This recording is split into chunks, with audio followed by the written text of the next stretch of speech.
लालची मिठाई वाला। दिनपुर गांव में सोहन राम नाम का एक हलवाई रहता था। वे खूब बढ़िया और स्वादिष्ट मिठाइयाँ बनाने के लिए जाना जाता था। इसी वजह से उसकी दुकान पूरे गांव में मशहूर थी।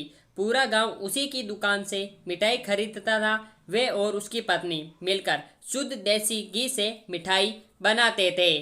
इससे मिठाइयाँ काफ़ी अच्छी और स्वादिष्ट बनती थी। हर रोज़ शाम होते होते उसकी सारी मिठाइयाँ बिक जाती और वे अच्छा मुनाफा भी कमा लेता था। मिठाइयों में जैसे ही आमदनी बढ़ने लगी, सोहन के मन में और पैसा कमाने का लालच आने लग गया। अपने इसी लालच के चलते उसे एक तरकीब सूझी। वह शहर गया और वहां से एक दो चुंबक के टुकड़े लेकर आ गया। उस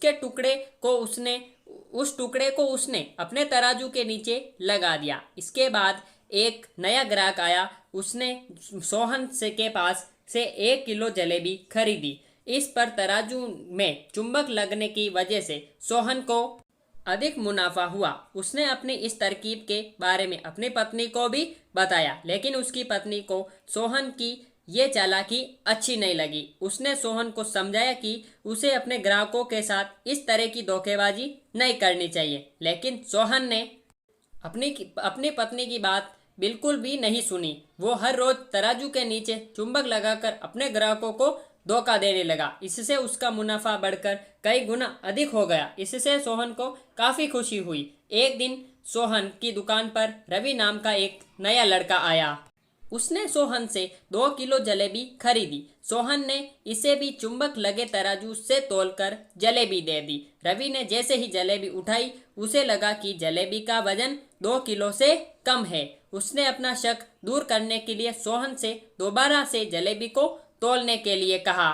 रवि की बात सुनकर सोहन चिढ़ गया। उसने कहा, मेरे पास इतना फालतू समय नहीं है मैं बार बार तुम्हारी जलेबी ही तोलता रहूं।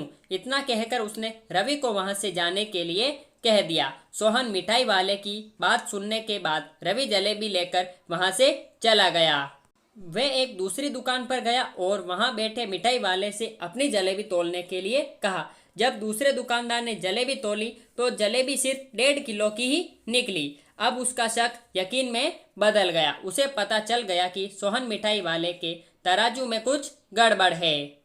अब उसने तराजू की गड़बड़ को सबके सामने लाने के लिए खुद एक तराजू खरीद लिया और उसे ले जाकर सोहन मिठाई वाले के दुकान के पास ही रख दिया। फिर रवि अपने सभी गांव के लोगों को वहां पर इकट्ठा करने में लग गया। जैसे ही लोगों की भीड़ थोड़ी भीड़ बढ़ने लगी तो उसने गांव के लोगों को कहा कि आज मैं आप सभी लोगों को एक जादू दिखाऊंगा। ये जादू देखने के लिए बस आप लोगों को सोहन मिठाई वाले से खरीदा गया सामान एक बार इस तराजू में तोलना होगा।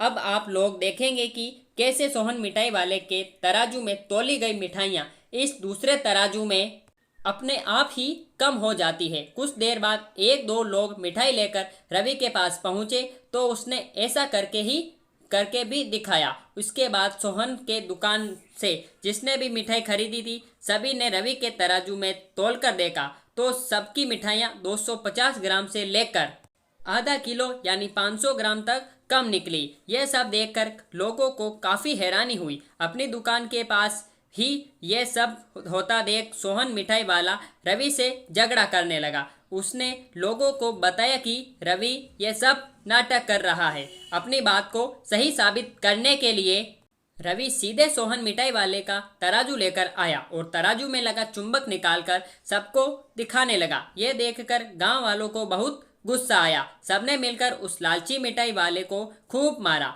वे उस लालची मिठाई वाले को अपने लालच और उसके कारण की गई गलत हरकतों पर पछतावा हो रहा था। उसने अपने गांव के सभी लोगों से माफ़ी मांगी और वादा भी किया कि भविष्य में वे ऐसी कोई भी जालसाजी नहीं करेगा। सोहन की इस धोखेबाजी से पूरा गांव नाराज था। उसने लोगों ने अपनी दुकान में जाने काफ़ी कम कर दिया। इधर सोहन के पास पछताने के अलावा कुछ और नहीं बचा, क्योंकि वो पूरे गांव वालों का भरोसा खो चुका था। कहानी से सीख, कभी भी लालच नहीं करना चाहिए। हमेशा ईमानदारी के साथ अपना काम करने से ही इंसान का नाम होता है। लालच के चलते भले ही कुछ समय के लिए अच्छा फायदा हो, लेकिन इससे इज्जत और आत्मविश्वास दोनों कम हो जाते हैं। तो मेरे प्यारे भाइयों और बहनों, आपको आज की हमारी कहानी आपको कैसी लगी आप हमें नीचे कमेंट बॉक्स में बता सकते हैं। साथ ही साथ ऐसी ही धमाकेदार एंड मज़ेदार मोरल स्टोरीज के लिए आप हमारे चैनल को सब्सक्राइब करके बेल आइकन जरूर प्रेस करें, ताकि हमारी ऐसी वीडियोस की सब नोटिफिकेशन सबसे पहले आप तक पहुंच सके जैसे हम उस वीडियो को अपलोड करें। फिर मिलेंगे ऐसी धमाकेदार स्टोरी के साथ, तब तक के लिए गुड बाय। जय हिंद, जय भारत। Thanks for watching.